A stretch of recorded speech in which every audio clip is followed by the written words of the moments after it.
Hello, class. My name is David Duncan.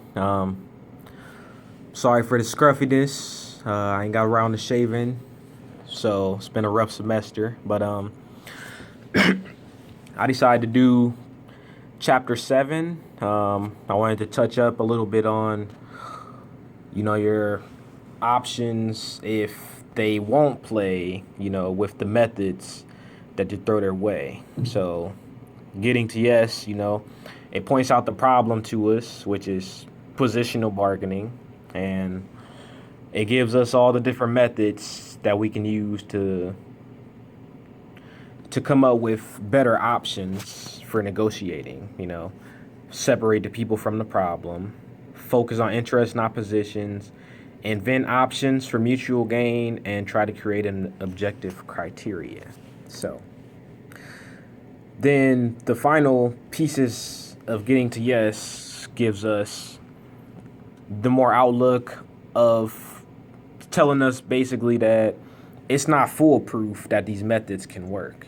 You can still have people that stick to their objective and don't want to budge, even though you're trying to be reasonable. So that's why I decided to do chapter 7, called what if they won't play.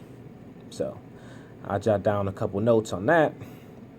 Um, Obviously, it's more efficient, if we follow those methods, but not everybody wants to play ball that way. Everybody, some people go in with a fixed objective and they refuse to budge. So we have a jujitsu message, or not message, jujitsu method that it implied something where you don't necessarily go along with the argument because it's pointless. I mean, we as people, we go bicker back and forth, back and forth, back and forth, but it's actually more effective if you just keep quiet, keep calm, let them say what they gotta say, maybe try to even use it against them.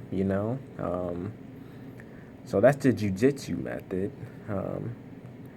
The method that I liked it more was the third party method, where you kind of find somebody that's trained to mediate between the two. So you take your bag of interest and you take their bag of interest, and then you pretty much shuffle it together and see what's the better outcome between a mediator that can mediate both interests, since one just wants what they want to maximize the deal to be sweeter for them, and since you actually want to be reasonable and play by the methods that make it more consistent to negotiate to make things better for both parties.